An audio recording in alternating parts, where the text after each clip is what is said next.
Short term financing हो यो third लेक्चरमा हामी अब नोट्स पेबल र ब्याङ्क लोन्सहरूको बारेमा डिस्कस गर्छौँ।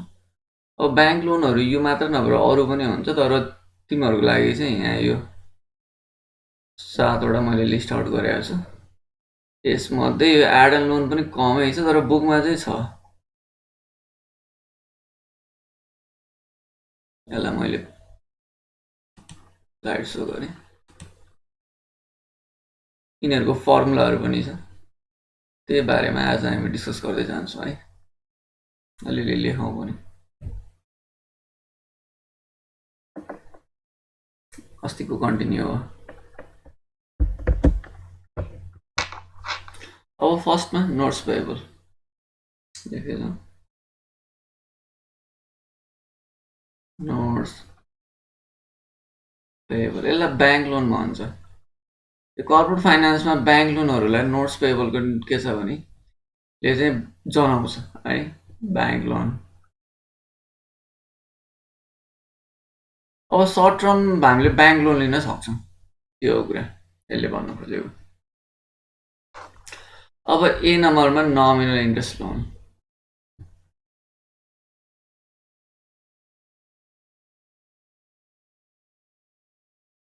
नमिनल इन्ट्रेस्ट लोन। अब यिनीहरू सार्नभन्दा तलपट्टि फर्मुला पनि छ, तलपट्टि नै हेरौँ। यहीँ गरौँला है। फर्स्टमा नमिनल interest loan. Nominal interest loan भनेको सिम्पल इन्ट्रेस्ट लोन हो। जेनरली हामीलाई लोन 12% छ भन्यो भने अनि ब्याज तिर्ने बेलामा सिम्पल इन्ट्रेस्ट बेसिसमै हिसाब हुन्छ कि। तर हामीले पे गर्दाखेरि चाहिँ के हुन्छ भन्दाखेरि चाहिँ मन्थली पे गर्यो भने उनीहरूले त पाउने बित्तिकै फेरि ब्याजमा लगाइहाल्छ नि त ब्याङ्कहरूले त। त्यही भएर त्यसको इम्प्याक्ट चाहिँ के हुन्छ भन्दा फेरि इफेक्टिभ इम्प्याक्ट दिनु पऱ्यो भने त्यसको अलिकति के हुन्छ भने 12% भन्दा बढी ब्याज पर्छ। उनीहरूले त 12% भन्दा बढी बनाउँछन्, त्यो हुन्छ कुरा। तैपनि हामीलाई के छ, त्यो इफेक्टिभ रेट निकाल्नु पऱ्यो भने त्यो पनि हेरौँला। र अर्को चाहिँ यहाँ के छ, नमिनल इन्ट्रेस्ट रेटको इन्ट्रेस्ट निकाल्ने कसरी त त्यो हो कुरा है। ए नम्बरमा नमिनल लेख है तिमीहरू नि, इन्ट्रेस्ट लोन। यसको इन्ट्रेस्ट अमाउन्ट के हो त, फर्मुला यो हो हामीले गरिरहेको कुरा हो। Interest amount is equal to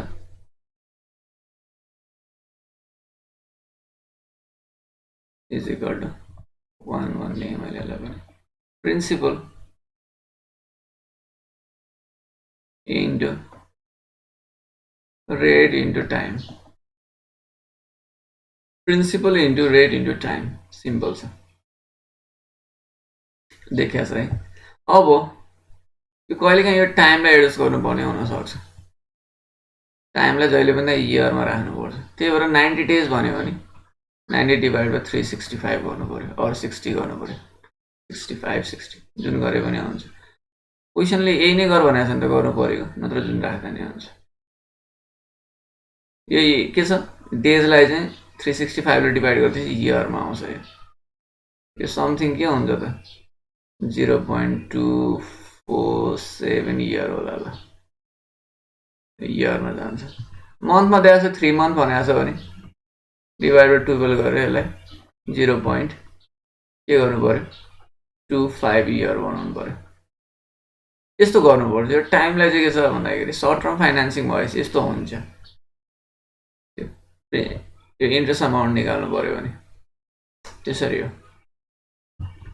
अब अघि मैले भने जस्तै कहिलेकाहीँ इफेक्टिभ रेट निकाल्नु पनि पर्ने हुनसक्छ। त्यसको फर्मुला मैले यसमा लेख्दिनँ, तलपट्टि छ, तै पनि इफेक्टिभ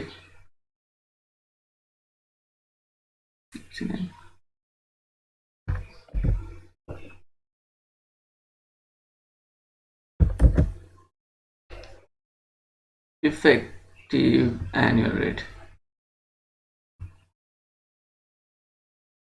यसको फर्मुला मैले यहाँ माथि लेख्दिनँ छु, 2 नम्बर यो पनि लेख, annual rate EAR is equal to, अहिले मैले भने नि मन्थली बेसिसमा हामीले पे गर्नु पऱ्यो भने के गर्ने त 1 प्लस पेरियडिक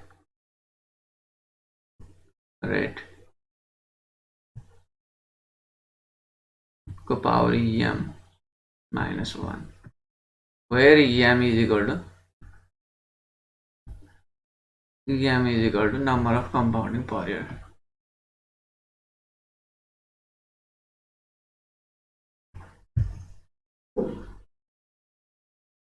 यो अस्ति गरे जस्तै यो मन्थली कम्पाउन्डिङ भन्यो भने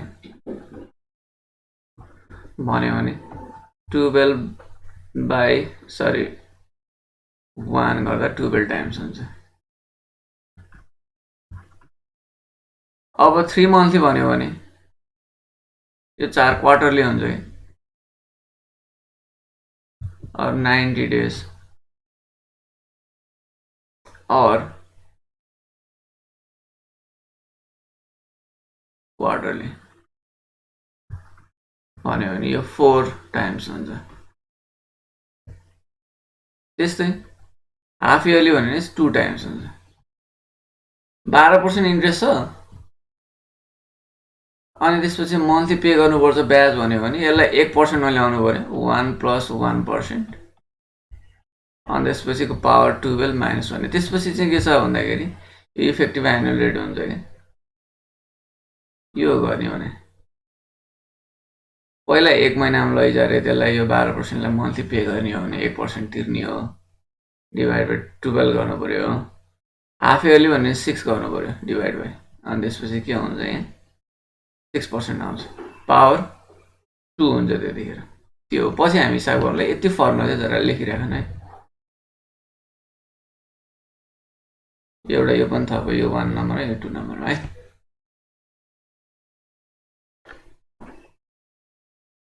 लेख्यो त लेख्यो होला भन्ने मैले एजुम गरेँ। लेख्नुपर्ने यति नै हो एउटा नर्मल इन्ट्रेस्ट लोन लेख्ने अनि यो फर्मुला लेख्ने यो फर्मुला लेख्ने। ब्याङ्कले कहिले काहीँ के छ भने नर्मल इन्ट्रेस्ट चार्ज गर्छ जेनरली हिसाब गर्दा नर्मल इन्ट्रेस्ट चाहिँ ब्याज हिसाब गरिन्छ तर त्यसको इफेक्ट के छ त भनेर हेर्नुपर्छ त्यति हो कुरा। त्यो निकाल्दाखेरि टाइम चाहिँ अलिकति विचार गर्नु पर्यो 1 महिना भन्यो भने डिभाइड बाइ 12 गर्नु पर्यो 1/12 गरेपछि रेटको आफै एडजस्ट हुन्छ 12% इन्टु 1/12 गरेपछि 1% आउँछ मन्थली गर्दा। अब अर्को छ डिस्काउन्ट लोन। डिस्काउन्ट लोन चाहिँ अलिकति धेरै छ।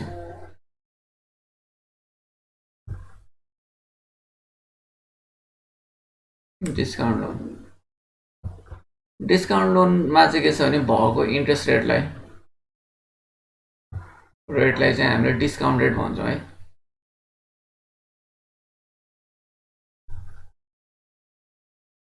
हुन त डिस्काउन्ट रेट भनेको इन्ट्रेस्ट रेट हो हामीले बुझेकै हो डिस्काउन्ट गरेर प्रेजेन्ट भ्यालुमा ल्याउने त्यही इन्ट्रेस्ट रेटले हो हैन। तर अब यहाँ के छ भन्दा डिस्काउन्ट लोनको यति ब्याज छ भन्ने बित्तिकै त्यो चाहिँ डिस्काउन्ट लोनको डिस्काउन्ट रेट भन्ने बुझिन्छ त्यसलाई डिस्काउन्ट रेट भन्छ। डिस्काउन्ट लोन भन्ने शब्द तिमीले त्यहाँ सुन्यौ र त्यहाँदेखिको ब्याज दरलाई चाहिँ तिमीले डिआर या डिस्काउन्ट रेट भनेर भन्ने है डिआर भन्ने त्यति हो कुरा बुझ्नु पर्ने। अब यसको फर्स्टमा इफेक्टिभ रेट के हो त डिस्काउन्ट लोन भने भन्छु है म पहिला फर्मुला लेख्नु भने यो फर्मुलासँगै भन्छु इफेक्टिभ रेट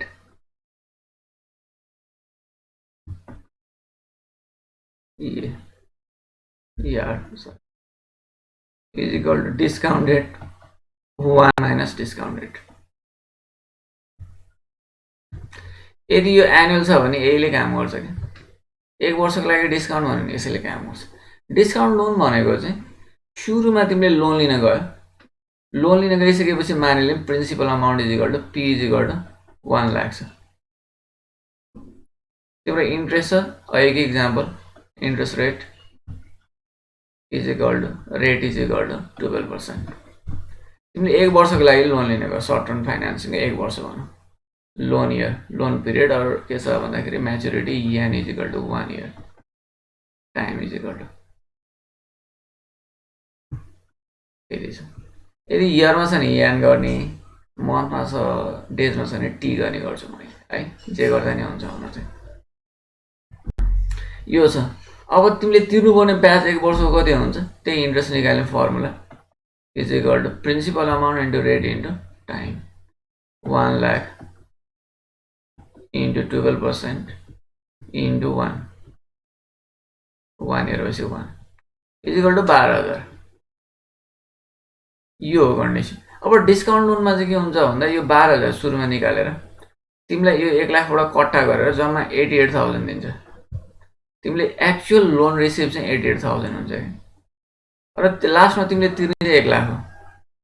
12,000 पनि तिर्नु पर्यो नि त जोडेर तिर्ने 1 लाख हो भनेको तिमीले हिसाब गर्दा चाहिँ 1 लाखमा हिसाब भएको छ 12%, तर एक्चुअली तिमीले रिसिभ गरेको चाहिँ के हो भने 88,000 हो। तिम्रो 12,000 ब्याज आयो, सुरुमा नै ब्याज कट्टा गरेर तिमीलाई पैसा दिन्छ। त्यो भन्यो कुनै कुनै सहकारीले त्यसो गर्छन्, ब्याङ्कले पनि त्यो गर्न सक्छ है, त्यसलाई भन्छ डिस्काउन्ट लोन। अब डिस्काउन्ट लोन यो 12% त 1 लाख हो। अब यो के छ भने 88,000 को इफेक्ट दिएको हो यो 1 माइनस डिस्काउन्टेड भनेको। अब एक्चुअल ब्याज दर कति हुने हो त 12,000 डिभाइड भयो 88,000 हो नि होइन र। यो यहाँ पछाडि तिनवटा छ, यो तिनवटा त काटिहाल्यो, 12/88। अब यसले पनि त्यही दिन्छ 0.12 1 माइनस 0.12। यो 1 रुपियाँमा हो, यो चाहिँ पुरैमा आउँछ क्या हिसाब गर्दा। इजिकल टु के आउँछ भन्दाखेरि चाहिँ 0.12 डिभाइड बाई 0.88 इक्विभ्यालेन्ट टु यही हुन्छ। यो 0.12 डिभाइड बाई 0.88 भनेर 12 डिभाइड बाई 88 भने एउटै नै हुन्छ। यसको इम्प्याक्ट दिएको इफेक्टिभ रेट है। डिस्काउन्ट लोन भनेको तिमीले चाहिँ सुरुमा नै डिस्काउन्ट गरेर दिने रे क्या। तिम्रो चाहिँ ब्याज चाहिँ कट्टा गरेर सामाबाट ब्याज कट्टा गरेर सामा दिने र अनि त्यसपछि के छ भन्दा पछि तिमीले प्रिन्सिपल अमाउन्ट बराबरको फिर्ता लिने भन्यो। यो भनेको यसले त्यो भइसकेपछि तिम्रो चाहिँ के हुन्छ, कट्टा गरेर जति पैसा पाउँछ त्यतिमा तिमीले 12,000 तिर्यायो नि त, त्यतिमा इन्ट्रेस्ट तिर्यायो नि त। त्यसको इम्प्याक्ट गरेको माथिको चाहिँ 1 रुपियाँ थियो, 1 रुपियाँको इन्ट्रेस्ट डिस्काउन्ट रेट बराबर हुन्छ 1 माइनस 1 रुपियाँको इन्ट्रेस्ट घटाइदिएपछि एक्चुअल लोन रिसिभको चाहिँ इम्प्याक्ट यहाँ हो। इफेक्टिभ यसरी भन्छ यो है, यसरी भएको हो। मैले यो मेट्ने बुझ्यो होला भन्ने एजम्सन है। तिमीले यो 1 को यो कालो कालोमा त साह्रै हुन्छ, अरू सार्नु पर्दैन, यो पछि आउँछ, बुझ्यो हुन्छ अरू। अब अर्को, अब पिरियडिक इफेक्टिभ रेट। अब तिमीहरूलाई 3 महिनाको लागि भनेको छ भने 12% एडजस्ट गर्नु हुँदैन, 3 महिनामा लिएर आउनुपर्छ। त्यो 12 डिभाइडेड बाई 3 महिना गर्नुलाई 4 ले डिभाइड गर्ने, किन 3 महिना न क्वार्टर हो नि त 1 वर्षको, 4 ले डिभाइड गर्दा 3%। 1 वर्षमा 12 महिना हुन्छ, 1 महिनामा 1% आउँछ, 3 महिनामा 3% आउँछ। माथि 3% डिभाइडेड 1 माइनस 3% गर्नुपर्छ यहाँ। यो भनेको यसले तिमीले 3 महिनाको लागि लोन ल्याएछौ, त्यही 3%ले हिसाब गरेर ब्याज निकाल्छ नि त त्यसले, त्यही भएर। अब त्यसलाई फेरि एनुअल गर्नु पर्यो भने 2 नम्बरको यो पनि साह्रै पहिला 2 नम्बरको periodic rate, periodic effective rate is equal to periodic discount rate divide 1 minus periodic discount rate. अब यो 3 महिनाको लागि छ भने 3%। फर इक्जाम्पल अहिलेकै हिसाब 12% थियो 1 वर्षको, मैले 3 महिनाको लागि लोन लिएँ भने 3 महिनाको ब्याज कट्टा गरेर दिन्छ मलाई, त्यो भनेको 3% हो। त्यसको इम्प्याक्ट निकाल्नु पर्यो। अब 3 महिनाको ब्याज निकाल्ने भनेको 3% हो, माथि 0.03 डिभाइडेड बाई 1 माइनस 0.03 गरेर जति आउँछ त्यो रेट यहाँ। यो चाहिँ के हुन्छ भने इफेक्टिभ रेट हुन्छ, पेरियोडिक रेट हुन्छ। 3 महिनाको इफेक्टिभ रेट त्यो हुन्छ। फेरि त्यसलाई 1 वर्षमा लैजानु पर्यो भने फेरि के गर्नुपर्छ भन्दाखेरि अर्को फर्मुला आउनुपर्छ, इफेक्टिभ एनुअल रेट बनाउनुपर्छ। 3 नम्बरमा यो एनालाइज गरे यही पार्ट हो।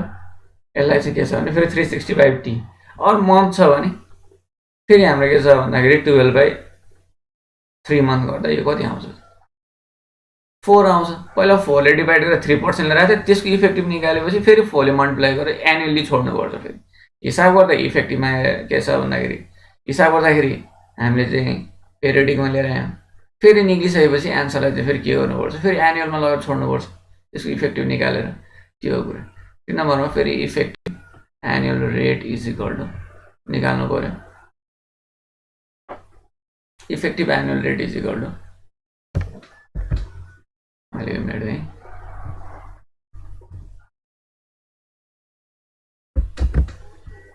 Periodic rate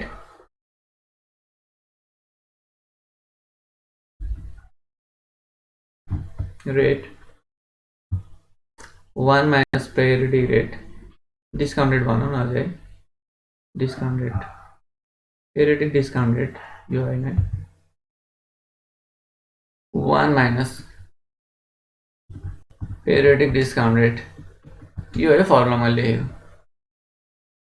into 360 divide by T 365 राख्दा पनि हुन्छ 60 राख्दा पनि हुन्छ केही बनाएको छैन भने जेनरली 60 राख्यो भने राउन्ड फिगरमा आउँछ क्या त्यो 90 डेज भने 60 लिने गर्दा 4 आउँछ नि त त्यही भएर त्यो 65 राख्दाखेरि अलिकति के हुन्छ डेसिमलमा आउँछ तर खास सानो फरक पर्ने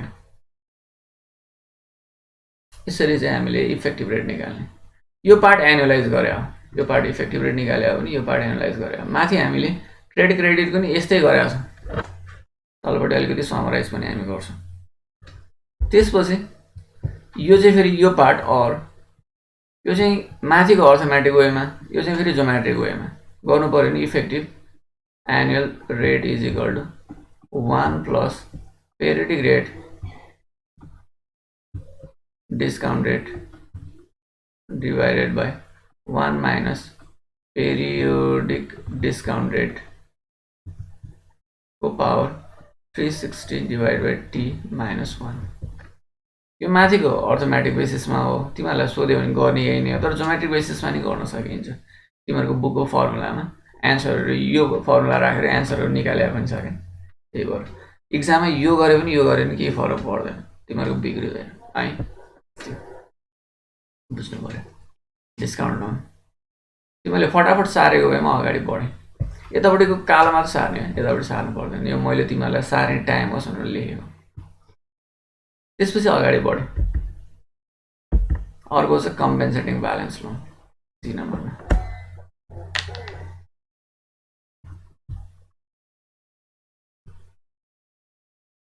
कम्पेन्सेटिङ ब्यालेन्स लोन यसलाई सिबी भन्ने सर्ट फर्ममा सजिलो हुन्छ तलपट्टि फर्ममा राख्नु कम्पेन्सेटिङ ब्यालेन्स लोन यो भनेको तिमीले चाहिँ के छ भने सुरुमा केही पर्सेन्ट पैसा जम्मा गरेपछि बल्ल तिमीलाई लोन दिन्छु भन्यो तिमी 1 लाख रुपैयाँ ऋण लिन गयो एउटा सहकारीमा उसले के भन्छ भने पहिला तेरो क्यापेसिटी हेर्नु पर्यो नि त पहिला 20,000 तँ जम्मा गर भन्छ तिमीले ₹20,000 जम्मा गरेपछि उसले के छ भने 12% ब्याज लगाइदियो मानिलियो र तिमीलाई 1 लाख रुपैयाँ दियो भने त 20,000 त तिम्रै हो नि हैन र पछि तिमीले 80,000 नै तिर्ने हो तिर्न चाहिँ तर के छ भने 80,000 मा 12% पर्यो नि त्यसको impact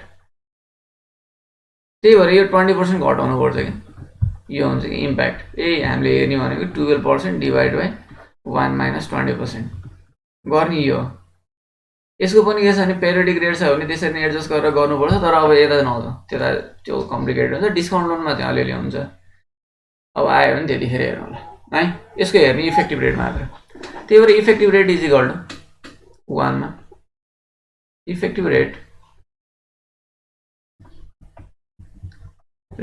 ER is equal to यो 1 वर्षकै हुन्छ प्रायः जस्तो इन्ट्रेस्ट रेट यसमा के छ कम्पेन्सेटिङ ब्यालेन्स लोनलाई डिस्काउन्ट रेट भन्दैन कि इन्ट्रेस्ट रेटै हुन्छ डिवाइडेड 1 माइनस सिबी रेट 1 रुपैयाँमै हिसाब गरेको के छ नि यो 20,000 को इम्प्याक्ट हटाइदिएको 20% सुरुमै पैसा जम्मा गर भन्छ कि कम्पेन्सेटिङ ब्यालेन्स लिएर राख भन्छ अनि बल्ल उसले 1 लाख रुपैयाँ ऋण दिन्छ त्यसमा 80,000 को मात्रै हो नि त उसले तिमीले पाएको त 80,000 मा हुन्छ 1 लाखमा ब्याज लगाउँदा 12% तर पाएको पैसा 80,000 20,000 त आफ्नै हो नि त्यही भएर यो 80,000 को इम्प्याक्ट यहाँ दिएको यो कुरा है बुझ्छ होला त्यसपछि डी नम्बरमा छ डिस्काउन्ट विथ कम्पेन्सेटिङ ब्यालेन्स अहिले 20% नै लिएर आइज अनि ब्याज पनि कट्टा गरेर दिन्छु भन्यो भने के हुन्छ 20,000 नि तिम्रो 12,000 नि उसले कट्टा गरेर सुरुमा थोरै पैसा पाए नि त्यो भने आयो है त्यस्तो पनि हुन्छ कहिलेकाहीँ डी मा discount with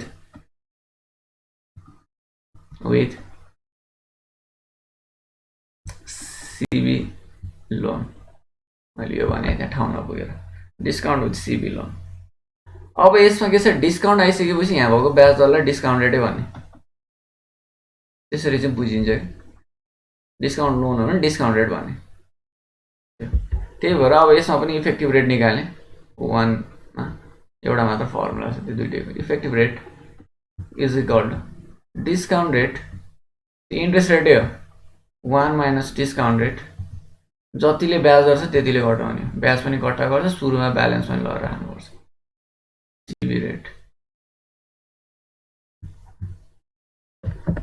compensating balance rate formula यो लेखौँ त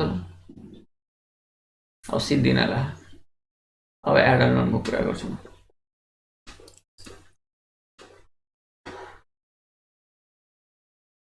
म लेख्यो होला भन्ने मेरो एजम्सन छ नभए एकछिन सर भने अब ई नम्बरमा एडल लोन अब एडल लोनको हिसाब चाहिँ इक्जाममा आएन यो एडल लोन भनेको चाहिँ इन्स्टलमेन्ट बेसिसमा तिर्दाखेरि इफेक्टिभ हुन्छ एउटा मात्र हो भने चाहिँ सिम्पल इन्ट्रेस्ट लोनै हुन्छ एउटा मात्र इन्स्टलमेन्ट तिमीले सुरुमा 1 लाख रुपियाँ लिएर एक वर्षपछि 1 लाख रुपियाँ तिर्दियो भने सेम नै हुन्छ यसको चाहिँ माथि घटाउने भनेको चाहिँ जोड्ने हो जोड्ने अनि इन्स्टलमेन्ट बनाउने र जो गर्ने भनेको 1 लाख रुपियाँ ऋण लिन गयो अहिलेको इक्जाम्पल होइन त्यसमा चाहिँ के छ भने 12,000 थप्छ किन ब्याज त्यति हो प्लस 12,000 गर्दाखेरि 1,12,000 हुन्छ मन्थली दिने भनेपछि यसमा 12 गरिदिने गर्दा कति आउँछ त भन्दाखेरि समथिङ आउँछ मानिलियो होइन जति आउँछ त्यसमा अब हरेक महिना तिर्दै जाने हो अब इन्स्टलमेन्ट भइसकेपछि ब्याज निकाल्नु पर्यो भने त्यतिखेर के छ भने हामीले इन्टरपोलेसनसम्म गर्नुपर्छ एउटा मात्र क्यास फ्लो भए मात्र इजी हुन्छ माथिको डिस्काउन्ट लोनहरू पनि त्यो हुन्छ अब त्यतातिर हामीलाई त्यति लामो क्वेसन नसोध्ला भने तर बुकमा चाहिँ छ है त्यही भएर मैले यो फर्मुला पनि राख्नु पर्यो गर्नु पर्यो इक्जाममा चाहिँ नआउला भन्ने एजम छ किन हामीले इएमआई के अरे वाइटिएम निकालेको जस्तै के छ इन्स्टलमेन्ट हुने बित्तिकै स्टेप 1 स्टेप 2 स्टेप 3 गर्दै इन्टरपोलेसन गरेर निकाल्नुपर्छ कि धेरै क्यास फ्लो हुने बित्तिकै है त्यो यसमा चाहिँ मैले इन्स्टलमेन्ट अमाउन्ट मात्र निकाल्न सिकाउँछु अहिले है यही हो interest plus principal divide by number of instalment 1 लाख रुपियाँ लिन गएको 12,000 ब्याज थियो त्यो जोड्यो डिभाइड बाई 12 गऱ्यो अब हरेक महिना जति आउँछ त्यतिले तिर्दै जाने भने आयो 1 मा इन्स्टलमेन्ट अमाउन्ट पिएमडी त्यो चाहिँ अब बुकको हिसाब गर्दाखेरि त्यतिखेर गरौँला अरू फर्मुलाहरू राख्ने चाहिँ एक्जाममा खासै आउँछ जस्तो लाग्दैन plus principal divided by number of instalment गरिसकेपछि के छ भने इन्स्टलमेन्ट अमाउन्ट आउँछ एडल लोन चाहिँ सुरुमै जोड्ने ब्याज र अनि त्यसपछि के छ भन्दाखेरि एउटा इन्स्टलमेन्टमा उठाउँदै जाने हो इन्स्टलमेन्ट भएपछि धेरै क्यास फ्लो हुन्छ क्यास फ्लो भएपछि फर्मुला अलिक कम्प्लिकेटेड हुन्छ हिसाब अलिक कम्प्लिकेटेड हुन्छ ब्याजको दर निकाल्नलाई त्यही भएर तिमीलाई इक्जाममा कि सोधे यही मात्र सोध्नु पऱ्यो अरू सोध्नु मिल्दैन तर तिमीलाई कम्बिनेसनमा सोध्छ त्यही भएर यो मात्र सोध्दा जस्तो मन लाग्दैन यो इन्स्टलमेन्ट पनि एउटा मात्र इन्स्टलमेन्ट भयो भने त फेरि के हुन्छ लास्टमा यही तिर्ने हो सिम्पल इन्ट्रेस्ट बेसिसै हुन्छ ल अब लास्टमा याफ नम्बरमा लाइन अफ क्रेडिट यो चाहिँ इक्जाममा नै आइरहेछ है याफमा चाहिँ के छ लाइन अफ क्रेडिट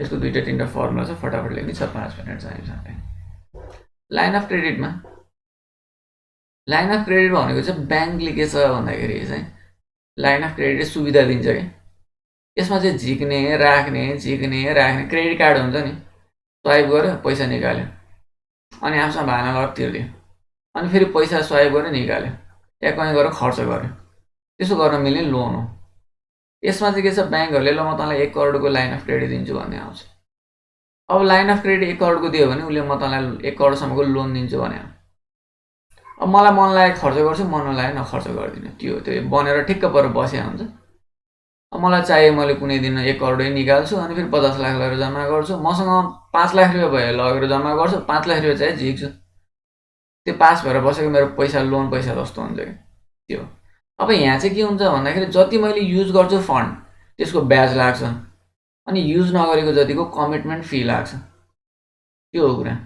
है लाइन अफ क्रेडिटमा के हुन्छ मैले जति फन्ड युज गर्छु त्यति बराबर किन 1 करोड मैले लिन्छु भनेर कमिटमेन्ट त गरेँ नलिँदाखेरि 0.5% लाग्ला कमिटमेन्ट गरे हुन्छ मैले केही पनि लिन भने जति लिन्छु त्यसको 12% 15% कति लाउँछ लाउँला तर लाइन अफ क्रेडिट सबभन्दा महँगो हो लोनहरुमा लाइन अफ क्रेडिट सबभन्दा महँगो हुन्छ त्यो चाहिँ किन जहिले भने त्यसले गरेर दिन पर्यो ब्याङ्कले रेडीली पैसा फेरि मसँग पैसा हुने बित्तिकै के छ ल मैले तिर्दिहाल्न पाउँछु त्यो फ्लेक्सिबिलिटी भएको कारणले गर्दाखेरि यसलाई ब्याजहरू लगाउँछ यो छ लाइन अफ क्रेडिटमा हेरौँ अब यहाँ टोटल कस्ट अफ फन्ड भनेको छ एमा 1 मा है निकालौँ 1 मा यहाँबाट सुरु गरेँ मैले टोटल कस्ट अफ फन्ड भनेको इन्ट्रेस्ट पनि हुन्छ कमिटमेन्ट फी नै हुन्छ युज गरेको पोर्सनमा इन्ट्रेस्ट लाग्छ अनयुजमा कमिटमेन्ट फी लाग्छ त्यो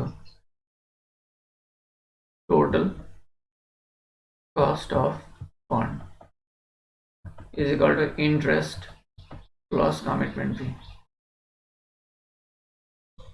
साह्रो त अब ब्याज र कमिटमेन्ट फी निकाल्ने सिम्पल इन्ट्रेस्ट बेसिसमा इन्ट्रेस्ट निकाल्ने माथि गरिसकेको छ हामीले 2 नम्बरमा interest is equal to principal into rate into use ratio जति हामीले युज गर्छौँ त्यो पनि के छ भने टाइम अनुसार हुन्छ कुनै दिन हामीले कुनै महिना यति निकाल्यो कुनै महिना यति निकाल्यो यसरी निकाल्यो भनेर मन्थली दियो भने त्यो मन्थको वेट अनुसार हामीले युज रेसियो निकाल्ने हो अदरवाइज तिमीलाई के छ 60% युज भयो 40% भएन भनेर रेसियो दिएको छ भने इजी हुन्छ युज रेसियो यो पनि युज रेसियो पनि टाइमबाटै आउने हो त्यसपछि 3 नम्बरमा के छ भने कमिटमेन्ट फी त्यो पनि सेम नै हो फर्मुला खाली कमिटमेन्ट फी रेट लाग्छ यहाँ इन्ट्रेस्ट रेटको साटो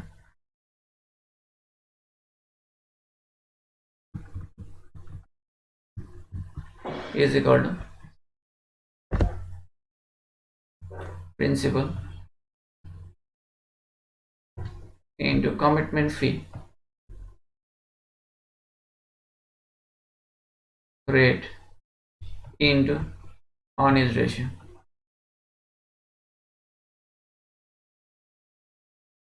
सिक्सटी पर्सेन्ट युज हो 40% युज भएन 60% युज भयो भने 1 माइनस 60% गरेर 40% निकाल्न सकिन्छ त्यो अब हाम्रो चाहिँ के छ भने 4 नम्बरमा एनुअल रेट निकाल्नु पर्यो भने चाहिँ total cost of fund divided by principal into use ratio कर्पोरेसनको लागि यो हो क्या है 4 नम्बरमा annual rate total cost of fund यहाँ माथि चाहिँ यही दुईटा यो र यो जोडेर निकाल्यो total cost of fund divided by principal मैले नि 1 करोड भने नि अब त्यसमा मैले 60% मात्र युज गरेँ भने त मेरो त 60 लाख मात्र हो नि त मैले युज गरेँ त्यसमा तिरे नि त ब्याज त सबै